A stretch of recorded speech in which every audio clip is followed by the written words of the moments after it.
Hey guys, Smashcast here, I'm AG, and today I'm bringing you a Mario Kart 8 review. Now, I gotta say, this is probably one of the best in its franchise.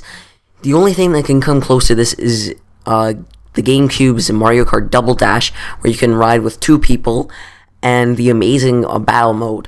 Now, I'm gonna start it off here, and Mario Kart 8 is just an amazing game. Graphics, amazing. You can see the little details, like the crowd, and Mario's mustache flowing in the wind, and just the little details in the water and the fishes and everything.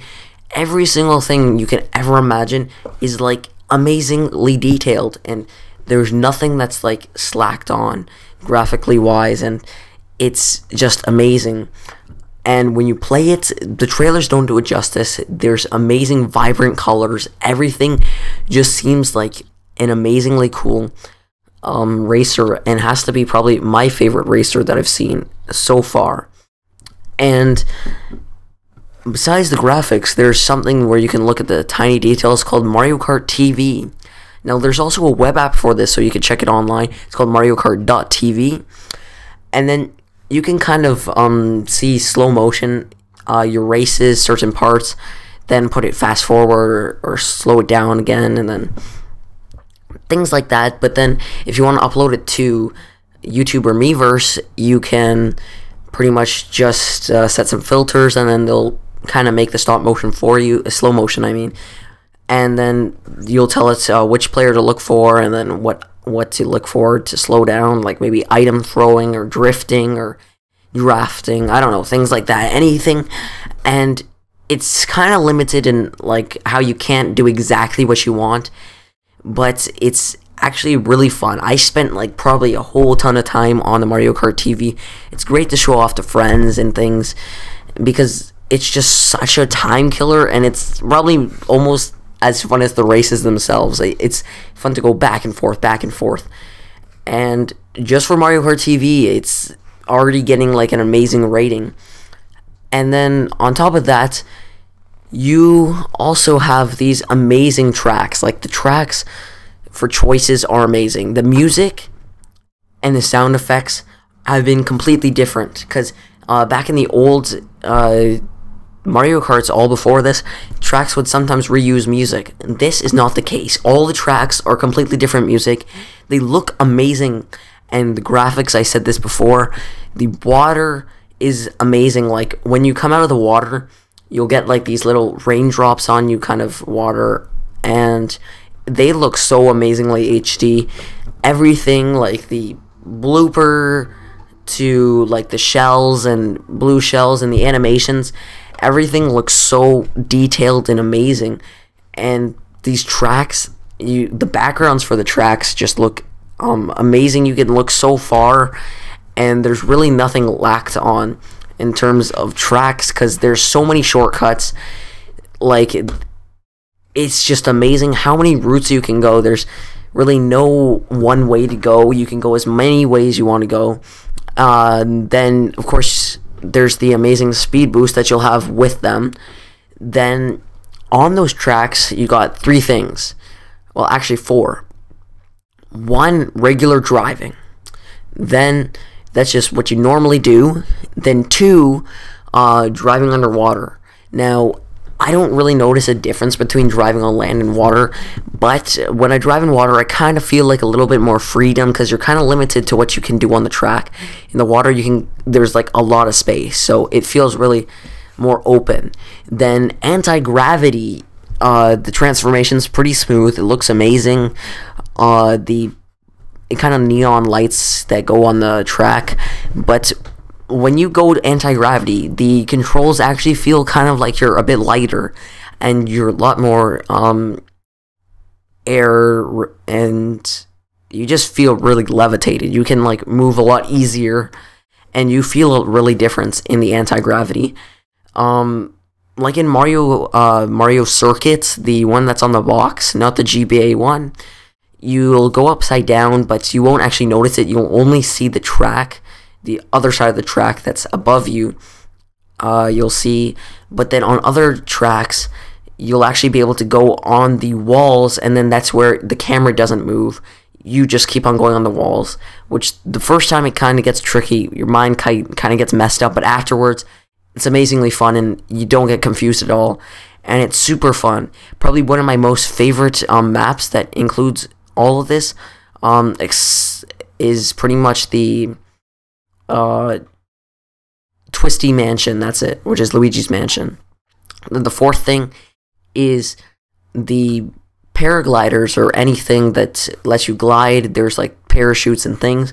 So as soon as you're coming off like a big jump or something, you'll be able to kind of choose where you're gonna land, and then this kind of creates different ways to go. And depending on this, it could get you farther in the race, because just like in the Twisty Mansion, there's actually a track that you'll be able to go above, and you'll get I got like in front of like 2 people while this happens, because there's just so many shortcuts.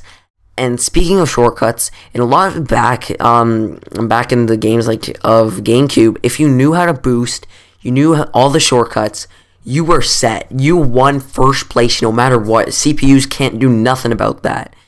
But in this game, oh my gosh, this game made me rage more than any FPS ever. And I've only played Ghost for a tiny bit, maybe like an hour or something, because I don't actually own it. But I gotta say, this is like, you get in first place, right? Then the CPUs and anyone around you just kill you. Like, the blue shell shows up maybe like every once, or it's any 1, 2, 3 races that you're in first. That's what I've been seeing. And usually, if you're in first for 3 races, you usually get hit by the blue shell. And it's only once, so you don't gotta worry about it later on.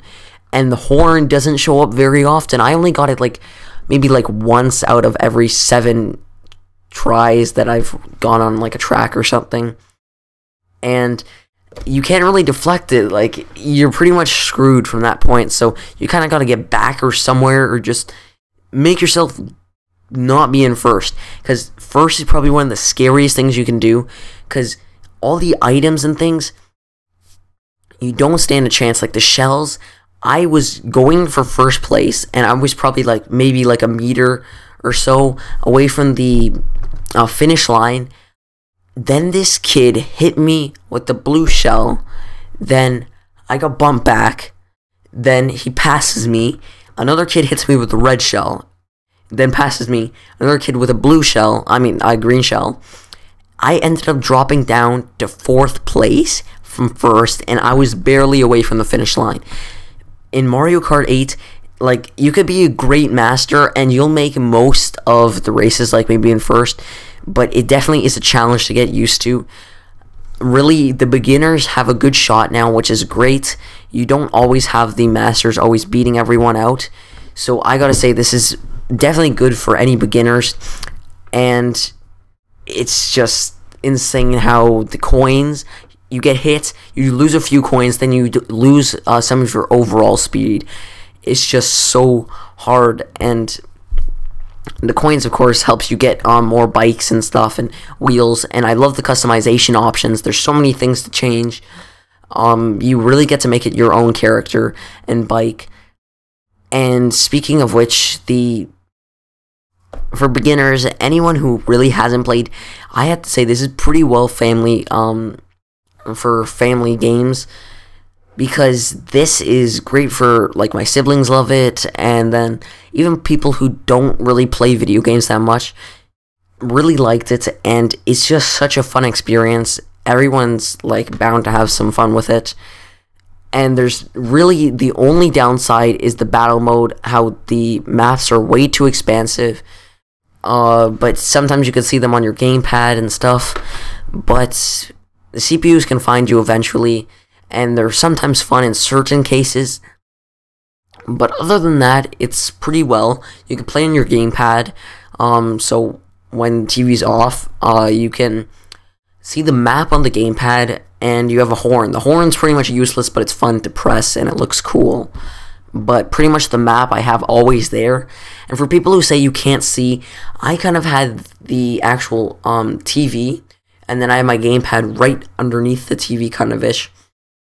holding it, so I don't actually have it in my lap. It's kind of facing towards the TV, so I could still actually see the map. So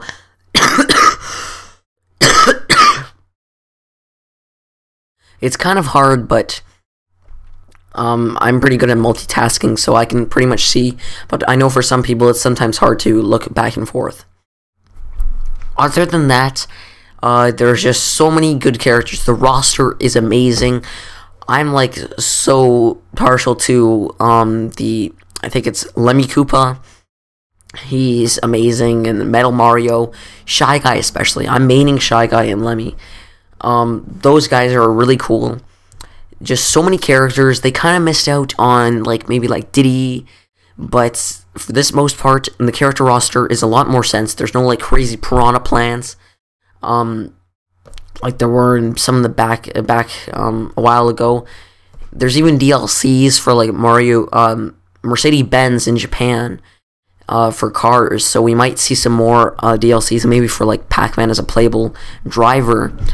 And for items, at least, the items are well balanced. You could turn on and off the items for team battles, and you can really balance where all items are frantic mode or only bananas, which is kind of boring, but then only bombs, which is pretty interesting, but the shells is probably one of the most torturing modes you'll ever play. And then there's all the expansive modes. I gotta say that when I opened it up, there's just all the modes, and you'll never get bored. You got time trials, and you can play up against other people's ghosts, single player, there's multiplayer, local, and both online. You can go online with one player and online with two player, and you can also do versus with the teams, so 6v6, and yes, there are 12 per match. And there's also battle mode, which I've said already, and there's just a ton of modes to do, and even having fun on Mario Kart TV is so much fun. And when you pick up Mario Kart 8, you can register it with your Nintendo network account, and then you'll be able to get one game for free. If you're in North America, you'll get the choice between Super Mario Bros. U, Pikmin 3, which I'm probably going to get that one, Wind Waker HD, or the garbage game Wii Party U. So guys, there's really no doubt about it. Get this game. I give this game a 9 out of 10. It's amazing. Metacritic even says it's an 88. Critics think it's amazing, and the user reviews are mostly all 10s. I'm pretty sure the average is 9.9 or something. So it's definitely a great game.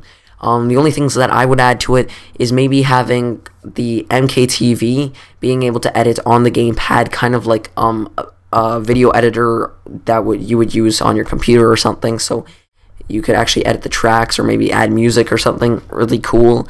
Battle mode being a little bit, have a few arenas, which would be pretty cool, and then definitely having the two drivers there. If it had those things, which I would definitely, I would say never, I would give a 10 out of 10, but with those things, I would easily give that game a 10 out of 10, because I don't see how you can get more perfect than that. That is probably the only game that I would ever give if that ever happened. So guys, definitely worth a buy. Go buy it, and there's also a bundle for it, so if you don't have a Wii U already, go buy it with the bundle. It's definitely worth it. You get the Wii Wheel, the Wii Mario Plus remote, and you get the spiny shell, or the blue shell it's also called, and I'm not sure if that's exclusive to the UK. But anyways guys, the Smashcast signing out. Peace.